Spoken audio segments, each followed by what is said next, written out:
Is investing in customer service worth the ROI?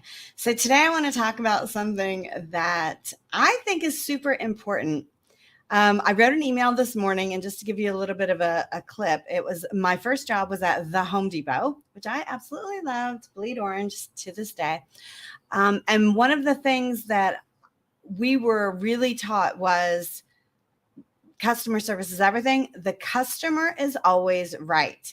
And I have brought that with me throughout life and everything and anything that I've done. Customer service has always been one of the major focuses in whatever it is that I do. Even when I was, working for somebody else, I treated the people that I interacted with as my customers, as my clients, and therefore I made sure that customer service was on top. Not everybody agrees with that. So today's topic is customer service worth the ROI? And I want to talk about why I think it is and why I think that you should incorporate some sort of motto like customer is always right into one of your top 5 values of your business and your interactions with your customers. We always worry about how we're going to get our next client, or where to find the clients, or how can I attract more clients? But what happens when we actually have the clients? It's big, right? So I know you know me, but my name is Erica Leary, and I work with speakers, coaches, consultants who want to make a bigger impact in what they're doing. They usually hire me to help them attract, communicate, and convert quality clients by using my 30 and 30 content system, saving them like 20 extra hours a week. And it really doesn't require any extra advertising. So customer service is one of those areas where it's not going to help you attract your clients, but it is going to help you retain them. So let's talk about why that is a good thing in your business. And I am all about, I talk about impact, but I believe big time in making an income and in profit. So I want to show you how it can increase both. So the first thing is retention rate. If you are doing a good job with your customer service, the retention rate is how long your clients stay clients of yours. So for example, if you have a subscription model, how long do they stay in that subscription model? If you sell them a one-time product, right? Will they stay clients? Probably not, but maybe do they hop back on later? Does that count?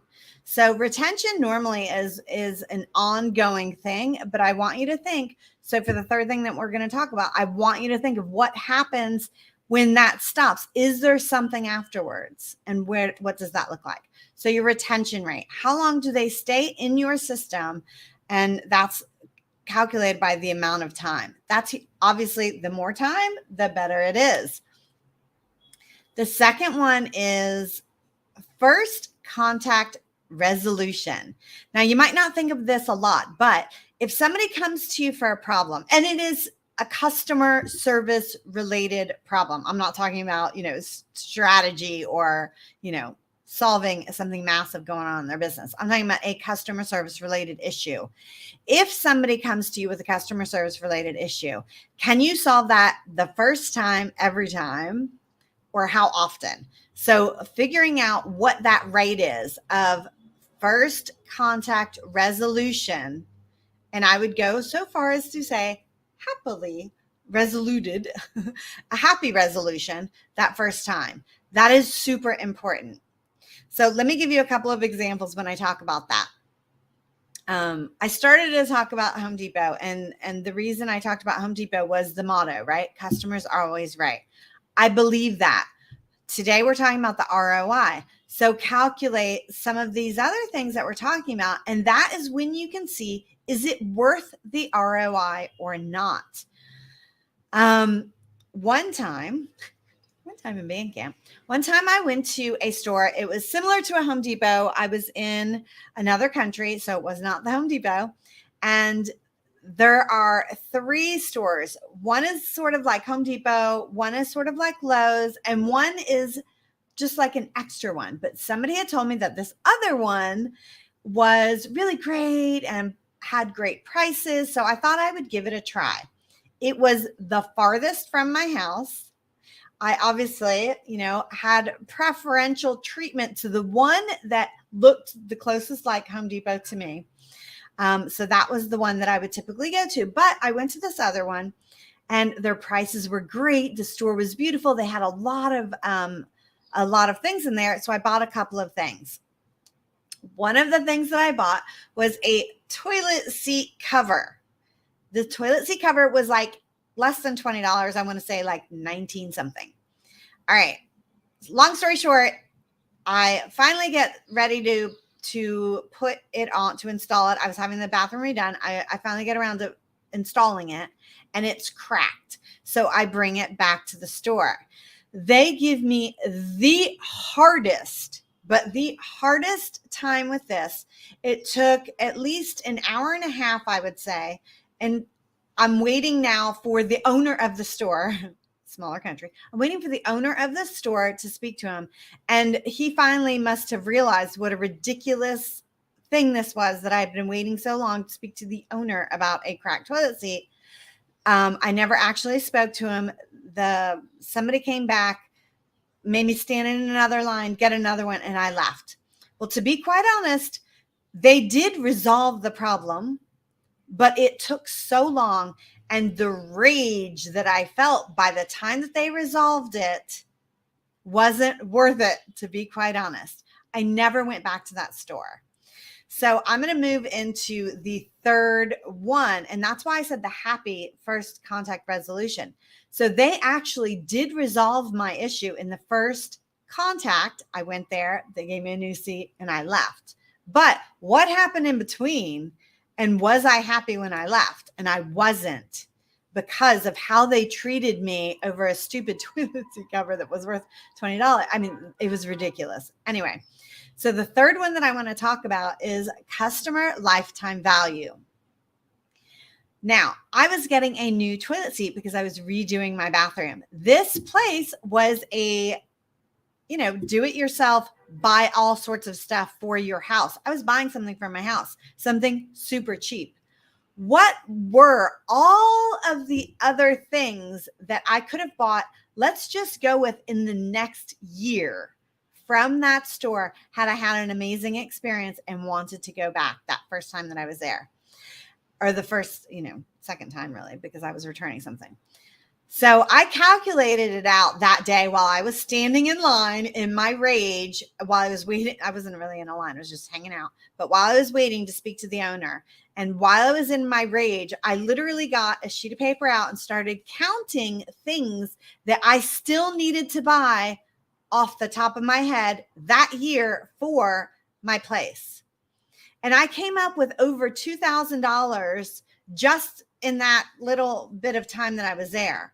I can't even remember what it was, but you can imagine that this was in a baby rage of me calculating. This was not nearly the lifetime value. Had I now loved this place and went back year after year and time after time, every single time I needed something for my house, the lifetime value of me as a customer, I'm sure, would have gone into the tens of thousands of dollars. And they destroyed it over less than $20. Was that worth it? No, it wasn't. Not even a little bit. Not even remotely close. And that was kind of an extreme, kind of an extreme example. But I want you to think of something in your business, where you might be able to do something. And I don't want you to ruin your business. I don't want you to, do something that's going to hurt your business. But let me give you another example. I was a part of a subscription. Okay. This particular client actually had two subscription things. One was like $200 a month. The other one was a cheap one, like less than $20 a month. I was part of both of them. I wanted to cancel the $200 a month one, and I missed the cancel date by less than 24 hours. So they charged my card. I sent them a message, an email.